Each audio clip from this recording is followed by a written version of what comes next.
Thank you very much. This is great fun for me. I ran Prospect Park for 30 years, and I thought I'd read everything there was to know about Frederick Law Olmstead until I read Justin's book. It is a very, very fabulous and fun book to read, and I was very pleased that Justin asked me to come and ask him a few questions about Olmstead, like fun things, because I learned so much in this book. Plus, I learned a lot about the history of that time period, which is a fascinating time. That time from before the Civil War, what was happening in this country, all the things that then happened afterwards. Things moved so fast, a little bit almost like today. But I'm not sure we could still produce this genius of place. But anyway, Justin is a highly praised biography, has written two great biographies, one about Alan Greenspan and one about Ralph Nader. He lives in Forest Hills Gardens in a beautiful place in Queens, and was designed by Olmsted's sons. Which one? It was Frederick Law Olmstead Jr. as opposed to Fred. John Charles. So Rick, yeah. Yep, Rick, Yeah, exactly. we have to call it, be more casual. Yeah, Yep, Rick. Rick. not Charlie. Or That's John right, not Charles. Charlie, Yeah. that's right. Anyway, so it's really fun to be here, and I thought it was right off the bat, I was a little surprised to sort of see that you had written these books about Nader and Greenspan, who are sort of controversial in their day and their time, and they're still alive and kicking. And then you pick Olmstead, who was pretty well thought of by the time he died and was a interesting guy. So what made you move from one to the other, and what do they have in common?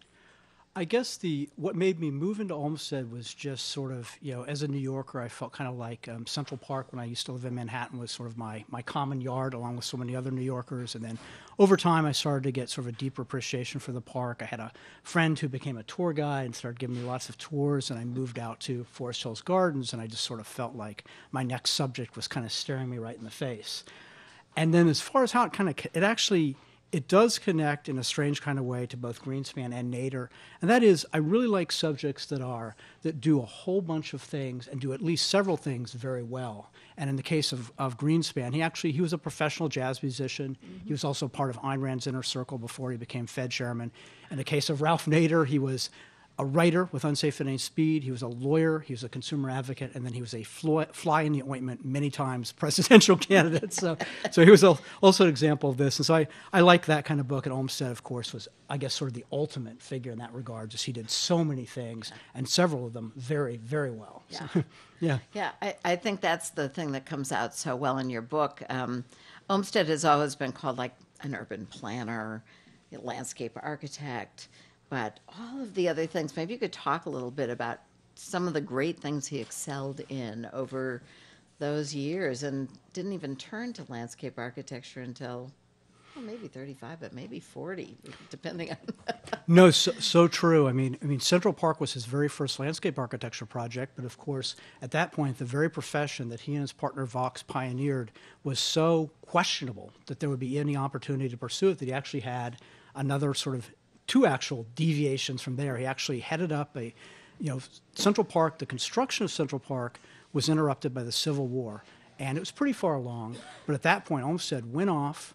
He joined the Union cause. He headed up an outfit called the United States Sanitary Commission, which was a battlefield relief outfit that was really a forerunner for the Red Cross. Then he went out to California and headed up a gold mine.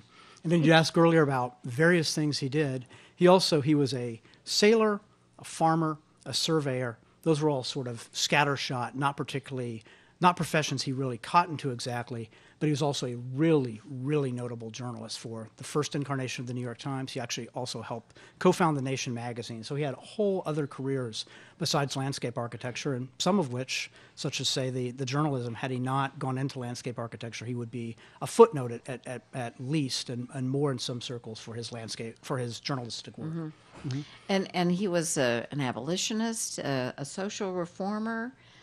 He thought a lot about very interesting topics. And you sort of wonder, because he became such a great landscape architect, do you think people have to have a lot of different backgrounds to really be great designers in the landscape, and maybe even more so than architecture? I kind of feel like he really benefited from a kind of a multidisciplinary, you might even call it a classic liberal arts education. I mean, he tried so many different things. It wasn't intentional. It wasn't like he set out to have these various experiences. But once after all the kind of trials and errors and deviations I described, once he just really settled into landscape architecture, he was drawing on all these different disciplines, and certainly, as I said, he couldn't have planned it, but his designs benefited just massively from all the experience he was bringing to bear. I think the fact that his parks today actually are still as usable, if not more so, means there had to be something pretty fabulous. Many, many parks have come and gone over generations, but those Olmsted parks have done very well. And I keep thinking that maybe it was because he thought so much about people. He did. He gave he did give so much thought to what today we call user friendliness. I mean, he really thought about how to convey people through the parks. I mean, one of the things, I'm not even sure I mentioned the profession farmer, but as a farmer, he had the experience of, he was a farmer on Staten Island, and when he would take his goods to market, if he hit miry roads, if his carts got stuck, it meant his produce went bad. So once he became a park designer, he was very well aware that no matter how beautiful of a design he came up with, if he didn't just deal with the simple, mundane issue of roads and conveyances for people, the park design was going to be a failure. So he was brilliant at that, and he brought many other things that kind of fall into the category of user-friendliness into the park designs. Yeah. There's an wonderful part of your book where his stepson, John Charles, who's his brother's child that he adopted.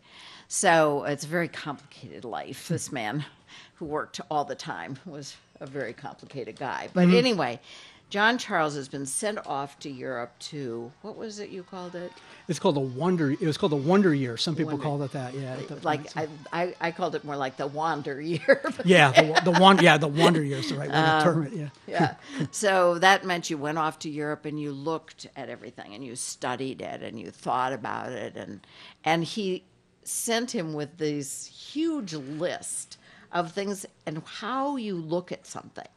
And I think that list, if you didn't publish the whole list in your book, but I think that list had to be something that would help all of us think about things when we see them, when you go on a trip. And I don't know, maybe you must have read that whole list.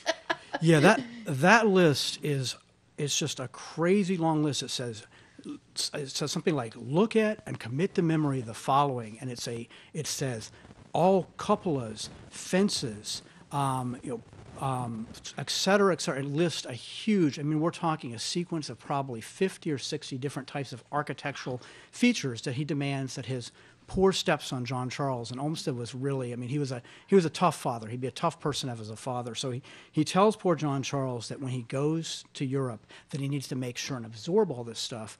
And what was interesting to me was Olmsted himself, this was the pre-Google age, so when you went someplace, you had to really soak it in, soak it up. And Olmsted actually, in his youth, he went to Birkenhead Park outside of Liverpool, and a lot of people point out that Central Park it takes a lot of design elements from Birkenhead. Well, the interesting thing was, it wasn't as if once he set to work on Central Park that he could do a Google search or even probably find many books with images.